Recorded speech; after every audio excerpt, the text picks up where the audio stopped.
Hello students, मैं मिथिलेश माई। अब देख रहे हैं मेरा YouTube channel my technical classes. Student, जैसा कि बोर्ड पे देखिए लिखा हुआ है मैट्रिक्स। इससे पहले हम लोगों ने लगभग 3-4 वीडियो अपलोड किए थे आप लोगों के लिए, और जिसमें हम लोग बात किए थे बेसिक कॉन्सेप्ट के बारे में। स्टूडेंट्स, आज हम लोग बात करने वाले हैं मैट्रिक्स में minor, cofactor and adjoint.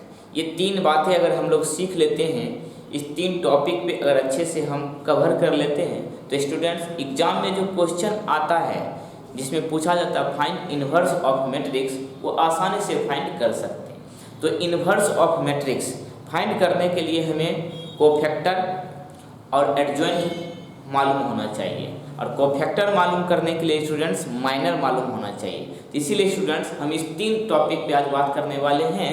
3 point पर माइनर क्या होता है, कोफैक्टर क्या होता है और एडजॉइंट क्या होता है, और ये इसे प्रॉब्लम को कैसे सॉल्व किया जाता है। तो इस बार हो सकता है आपको कि ज़्यादा पढ़ाई लिखाई हुआ नहीं है, इसीलिए एग्जाम में माइनर कोफैक्टर भी आपको पूछ सकता है कि कैसे निकाला जाता है। 2-3 क्वेश्चन दे सकता है, इसलिए स्टूडेंट छोटे छोटे बिंदु पर भी हम लोग गौर करेंगे। और मैट्रिक्स और डिटर्मिनेंट का एक अलग भी वीडियो बना देंगे आप लोगों के लिए। ऑब्जेक्टिव ऐसे तो बन ही रहा है। तो स्टूडेंट देखिए, सबसे पहले माइनर।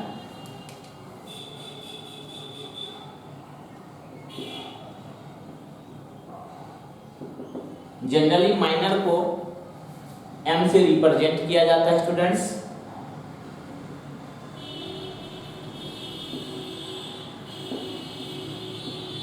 m से एक क्वेश्चन लेते हैं स्टूडेंट्स। a इक्वल टू है 1 2 3 4 5 0 0 0 1, कुछ इस प्रकार से है स्टूडेंट्स। अब हम बात करते हैं कि ये 3x3 ऑर्डर का एक मैट्रिक्स है जिसका मुझे माइनर फाइंड करना है। तो माइनर बराबर क्या होगा स्टूडेंट्स, m11। इसको स्मॉल a से भी रिप्रेजेंट करते हैं, और ऐसे करके a11 ऐसे भी। तो स्टूडेंट्स हम m11 लिखते हैं। m11 का मतलब क्या, m11 का मतलब है student first row first column. m11 का मतलब है फर्स्ट रो फर्स्ट कॉलम। यानी जब भी आपको m11 निकालना हो तो फर्स्ट रो ये वाला लाइन और ये नीचे वाला लाइन को खत्म कर देना। m11 का मतलब क्या, फर्स्ट रो और फर्स्ट कॉलम को छोड़ देना। तो क्या बचा, यही ना।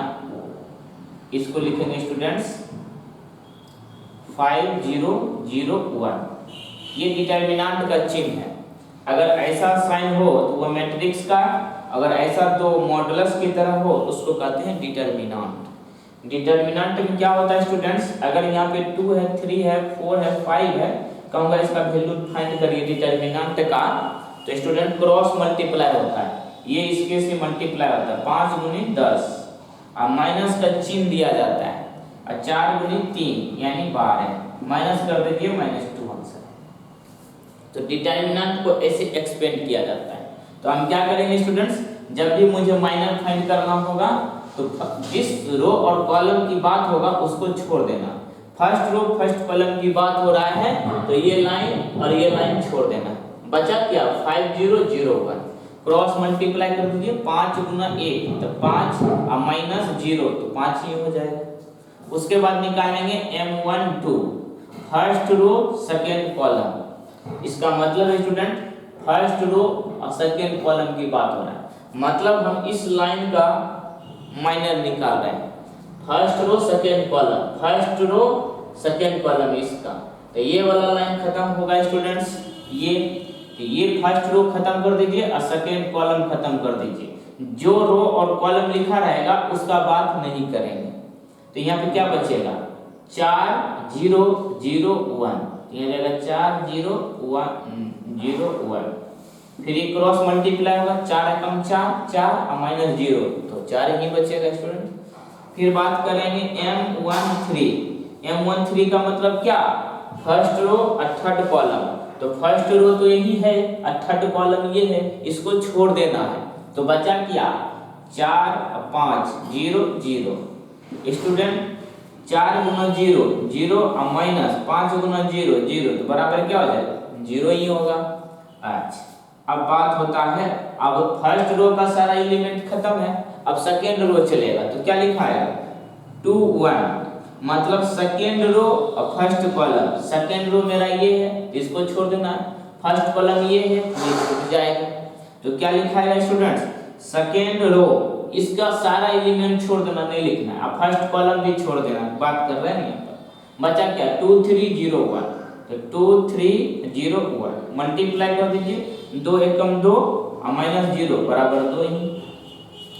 उसके बाद स्टूडेंट्स m2 2, मतलब क्या सेकेंड रो सेकेंड कॉलम, ये सेकेंड रो और सेकेंड कॉलम, इसको दोनों को छोड़ देना।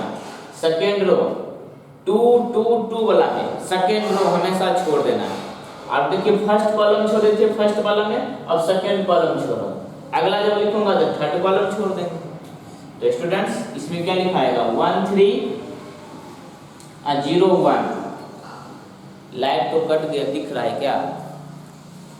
एक मिनट स्टूडेंट्स,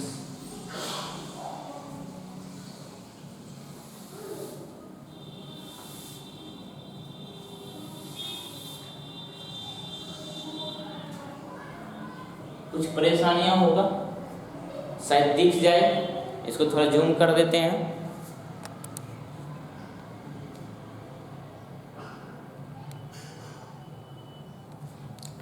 नीचे वाला मिटा देता हूं।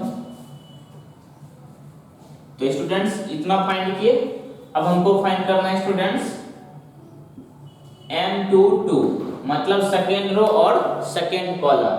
ये सेकेंड रो तो चल ही रहा है, अब सेकेंड कॉलम को छोड़ देना है, तो क्या बचेगा यहाँ पे 1 3 0 1, क्रॉस मल्टीप्लाई करिए, 1 1 जा 1 और माइनस 0 बराबर 1 ही।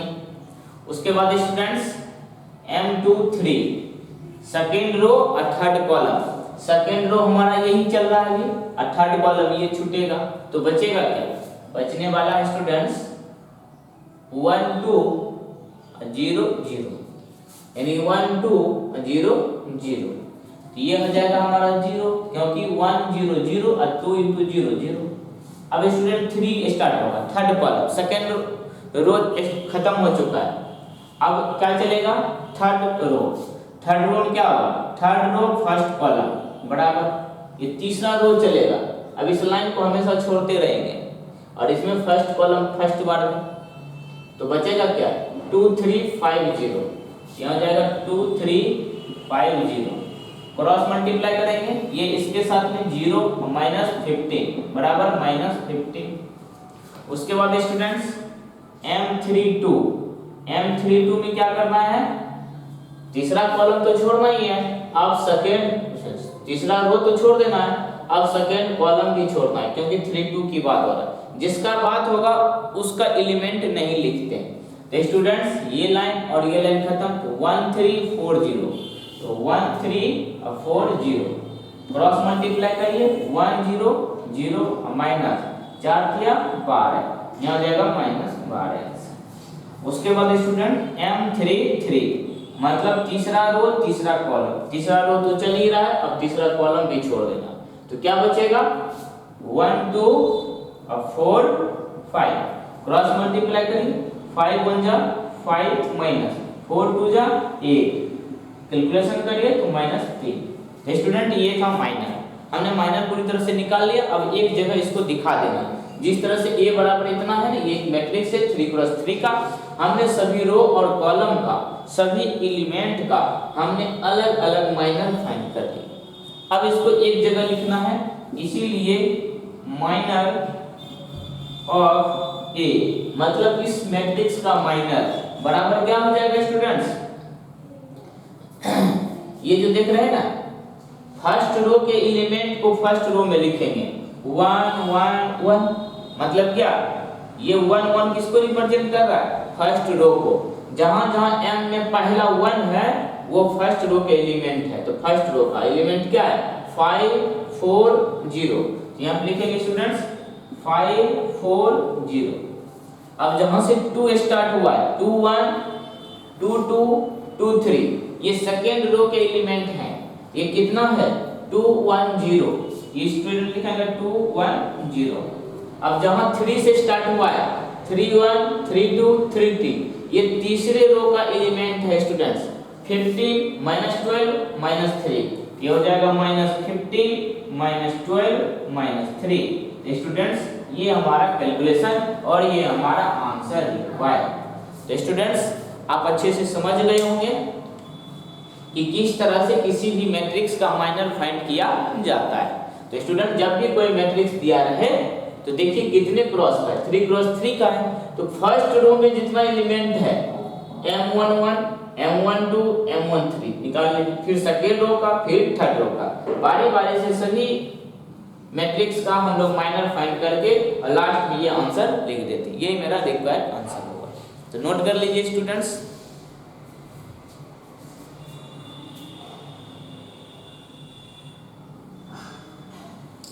तो आई होप कि आप अच्छे से समझ गए होंगे कि माइनर किस तरह से फाइंड किया जाता है स्टूडेंट्स।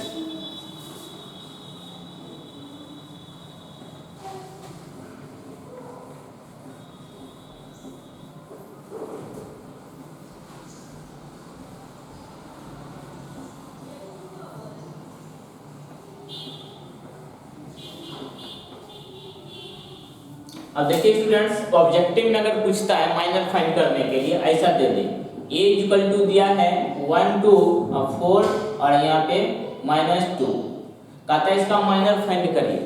तो स्टूडेंट्स माइनर मान लेते हैं m बराबर डायरेक्ट, जब 2 क्रॉस 2 का हो स्टूडेंट्स तो आप डायरेक्ट माइनर निकाल सकते हैं। किसका बात हो रहा है स्टूडेंट्स, देखिए कैसे निकालेंगे डायरेक्ट। यहाँ पे जो है ना, ये इसका जब बात होगा तो इसके प्लेस पे इसके सामने वाले को रख देंगे, ठीक है, और ये चला जाएगा यहाँ पे और ये दोनों भी आपस में बदल लेगा। देखिए तो कितना आसान है। जब स्टूडेंट्स सेकेंड ऑर्डर का आपको माइनर पूछे तो इस दोनों का बस स्थान पलट देना, इसको यहाँ पे, इसको यहाँ पे, इसको यहाँ पे, इसको यहाँ पे। कब, जब सेकेंड ऑर्डर का होता। देखिए ये आंसर होगा। अब कहोगे सर प्रोसेस से कैसे होगा, प्रोसेस से देखिए हमने बताया M11 निकालने, M11 का मतलब क्या, फर्स्ट रो फर्स्ट कॉलम छोड़ देना, तो बचेगा क्या, -2 डायरेक्ट बचेगा। M12 मतलब फर्स्ट रो सेकेंड कॉलम, ये और ये लाइन छोड़ देगा तो बचेगा क्या, 4। फिर M21 second row first column, ये लाइन छोड़ देना है और ये भी लाइन छोड़ देना, तो बचेगा क्या, 2, यहाँ पे लिख देंगे 2। और फिर M22 second row second column, ये लाइन छोड़ देना, तो बचेगा क्या, 1 लिख दिए। इसीलिए M बराबर स्टूडेंट्स ये जो है फर्स्ट रो के एलिमेंट है, देख रहे हैं 1 1 और 1 2, ये हो जाएगा -2 और 4। और ये स्टूडेंट आपका सेकेंड रो का एलिमेंट है, ये लिखाएगा 2 और 1। तो देखिए तो इसमें कई अंतर है। तो जब भी आपको सेकेंड ऑर्डर का मैट्रिक्स दे तो बस इसी तरह से आपको फाइंड कर लेना है माइनर। चलिए अब हम बात करते हैं कोफैक्टर का।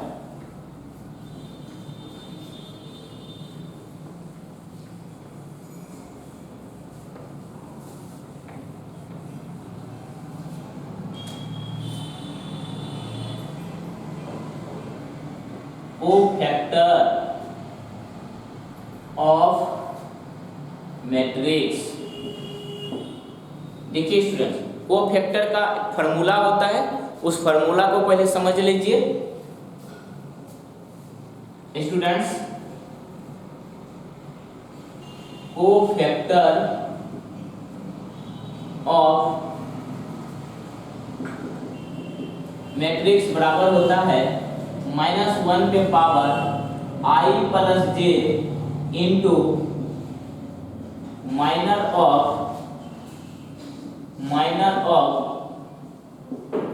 मैट्रिक्स। यह फार्मूला याद रखिएगा। किसी भी मैट्रिक्स का कोफैक्टर बराबर होता है -1 पे पावर I प्लस j, और जो हमने माइनर निकाला है उसको इससे मल्टीप्लाई कर दीजिए। -1 पे पावर ij को मल्टीप्लाई कर देना है स्टूडेंट्स माइनर से, यानी हम जो मैट्रिक्स का माइनर फाइंड अभी किए थे, जस्ट माइनर फाइंड किए थे ना, उस माइनर को अगर -1 पे पावर ij से मल्टीप्लाई कर दीजिए तो वो हमारा रिक्वायर्ड आंसर होगा कोफैक्टर का। जैसे कि अभी जस्ट देखिए हम फाइंड करते हैं स्टूडेंट्स, इस बात को समझना अच्छे से। a = 1 0 2 2 1 3 1 1 2। चलिए छोटा सा मैट्रिक्स ले लिया स्टूडेंट्स। अब हमें इसका कोफैक्टर फाइंड करना है। कोफैक्टर को जनरली दो सिंबल से रिप्रेजेंट किया जाता है, एक C से और दूसरा कैपिटल A से, ठीक है। तो ज्यादा करके आपको स्टूडेंट्स A ही मिलेगा। बहुत सारे बुक में कोफैक्टर को स्टूडेंट्स A से रिप्रेजेंट किया जाता है, कैपिटल A से। तो जरूरी नहीं है कि आप A से ही रिप्रेजेंट करो या C से ही रिप्रेजेंट करो, जिससे मन है उससे रिप्रेजेंट कर सकते हैं। जैसे माइनर को स्मॉल a से रिप्रेजेंट किया जाता है और कहीं कहीं कैपिटल M से। तो डिपेंड करता है स्टूडेंट पे कि वो रिप्रेजेंट उसको किस लेटर से करते हैं। तो स्टूडेंट्स सबसे पहले इसका हम कोफैक्टर फाइंड करेंगे। तो कोफैक्टर फाइंड करने के लिए हमें इस चिन्ह का बहुत जरूरत होता है, ij। I मतलब एलिमेंट ऑफ रो और j means element of column. कौन सा रो और कौन से कॉलम की बात हो रही है वो ij डिसाइड करता है। I मींस रो के एलिमेंट की बात कर रहे हैं, j मींस कॉलम के एलिमेंट का बात कर रहे हैं। तो स्टूडेंट्स देखिए कोफैक्टर हमें फाइंड करना है। तो मान लेते हैं कैपिटल A11 मतलब क्या, फर्स्ट रो फर्स्ट कॉलम के एलिमेंट की बात हो रहा है। बस माइनर की तरह सोचना है, जिस तरह से माइनर फाइंड किए थे उसी तरह से कोफैक्टर फाइंड करेंगे। बस अंतर क्या होगा, -1 पे पावर ij का। तो बाबू देखिए मैं आपको शॉर्टकट तरीका भी बतलाऊंगा, पहले ये समझ लीजिए। देखिए ये फर्स्ट रो और फर्स्ट कॉलम की बात हो रहा है, यानी 1 1। तो यहाँ पे फर्स्ट रो फर्स्ट कॉलम की बात हो रहा है, तो जिस रो जिस कॉलम की बात होगा उसको नहीं लिखना है, उसको छोड़ देना है। बाकी जो भी एलिमेंट बच जाए उसी डिटर्मिनेंट के रूप में लिख के उसका वैल्यू फाइंड कर लेना, ठीक है। मैं बार बार यही बात कह रहा हूँ कि जो इसका बात कर रहा हूँ 1 1 का मतलब क्या, फर्स्ट रो फर्स्ट कॉलम। तो फर्स्ट रो फर्स्ट कॉलम की बात कर रहा हूँ तो उसको छोड़ देना। तो स्टूडेंट यहाँ पे क्या छूटेगा, फर्स्ट रो फर्स्ट कॉलम, बचेगा क्या, बचने वाला है 1 3 1 2, यही बचेगा।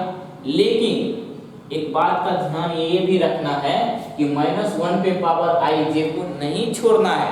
तो स्टूडेंट यहाँ पे लगा देंगे -1 पे पावर i + j, मतलब क्या, ये पहला जो 1 है ये i को रिप्रेजेंट करता है और सेकेंड नंबर j को रिप्रेजेंट करता है। आपको हम पढ़ाए होंगे कहीं कोई वीडियो लेक्चर में, देखिएगा ai j ऐसा। तो ये नंबर ऑफ एलिमेंट्स, ये रो का, ये नंबर ऑफ एलिमेंट्स कॉलम का। तो फर्स्ट नंबर i को रिप्रेजेंट करेगा, सेकेंड नंबर j को। तो लिखेंगे 1 + 1। तो स्टूडेंट देखिए इसका कैलकुलेशन क्या होगा, -1 पे पावर 1 + 1 यानी 2। तो -1 पे पावर इवन नंबर है तो -1 का स्क्वायर क्या होगा, प्लस, तो आगे प्लस हो जाएगा। कैलकुलेशन 1 को क्रॉस मल्टीप्लाई 2 से तो 2 हो जाएगा, माइनस का चिन्ह। 3 × 1 3, तो 2 में से 1 को माइनस करेंगे, सॉरी 2 में से -3 को माइनस करेंगे तो यहाँ बचेगा -1, आगे प्लस है, माइनस नहीं करेंगे। चलिए दूसरा A12 कहने का मतलब क्या है स्टूडेंट्स, A12 कहने का मतलब है फर्स्ट रो सेकेंड कॉलम की बात हो रहा है। तो -1 पे पावर इसी को जोड़ देते हैं, 1 + 2 यानी 3, डायरेक्ट लिख देते हैं यहाँ पे। फर्स्ट रो के सारे एलिमेंट को छोड़ देना है और सेकेंड कॉलम को छोड़ना है, क्योंकि यहाँ सेकेंड कॉलम की बात हो रहा है। तो ये लाइन छूट रहा है और ये भी छूट रहा है, क्या बचा 2 3 और 1 2।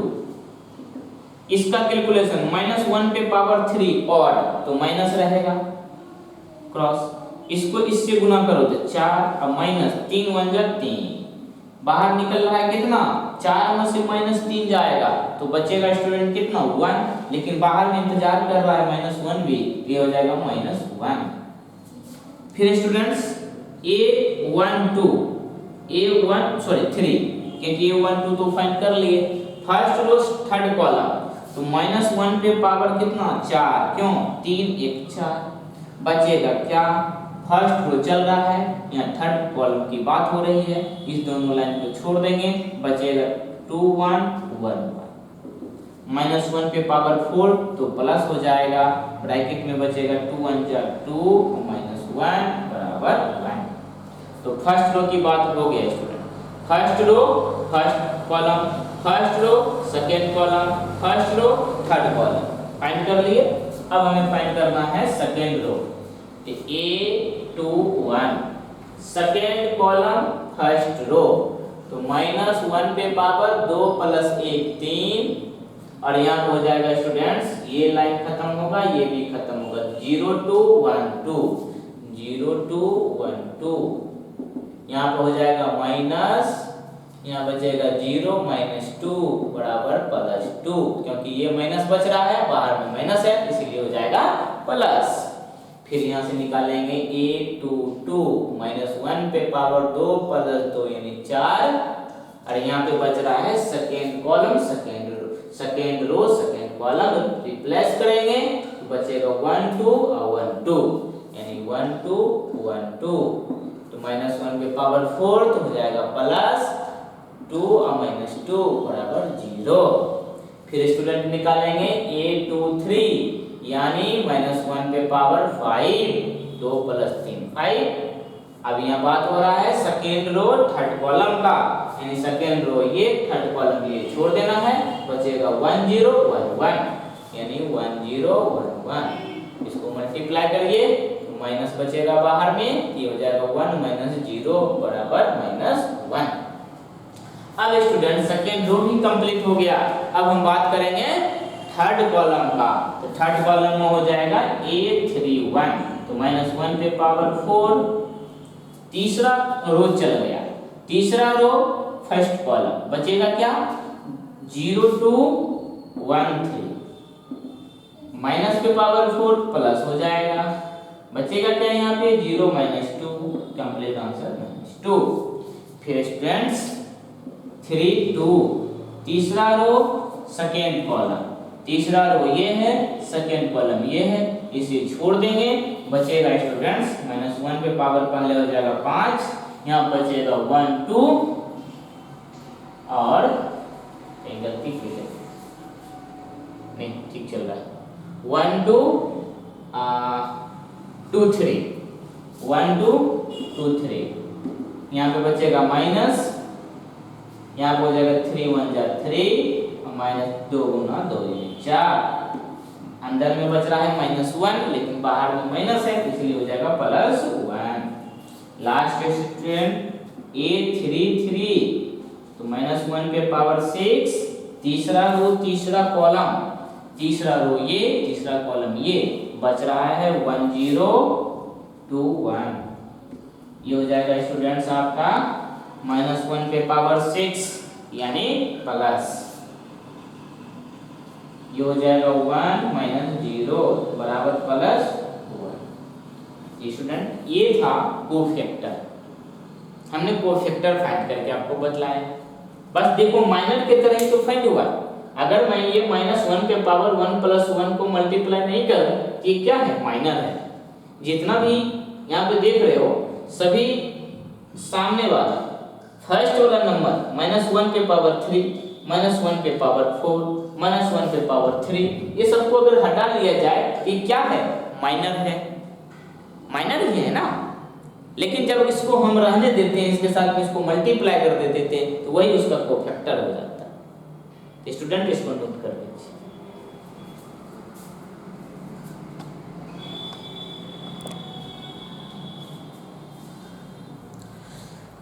कहीं कहीं कहीं छिप रहा है क्या, 1 मिनट।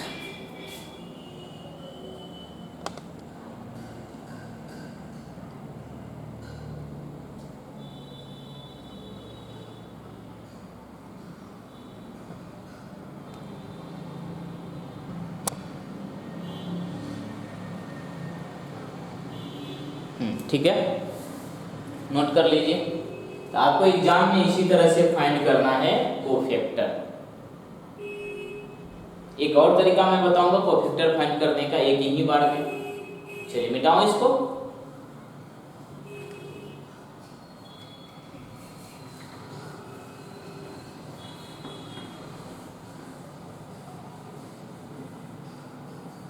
और एक जगह लिखना भी था स्टूडेंट, देखो मैंने मिटा दिया, सॉरी। इसी सब को एक जगह लिख भी देना था, जिस तरह से माइनर में एक जगह लिखे थे उसी तरह से इसको भी एक जगह लिखना था। ठीक है, मैं तो भूल गया, नहीं लिख पाए, तो इस तरह से लिखना था। फर्स्ट रो में क्या था इसका तो पता है, -1 1, ये वाला छूट रहा है। यहाँ पे क्या था पता नहीं, व्हाट। फिर देखिए ये इसका है 2 0 -1, और थर्ड का है -2 +1 +1। ये था, यहाँ वाला भूल गया स्टूडेंट क्योंकि मिट गया। ठीक है, इस तरह से आपको लास्ट में लिख भी देना।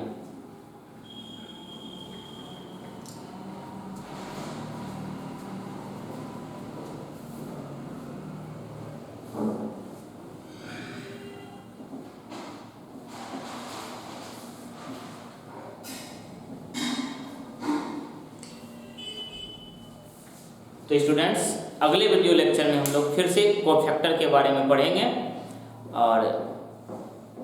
और उसी में पढ़ेंगे स्टूडेंट्स एडजॉइंट कैसे फाइंड किया जाता है। Thank you.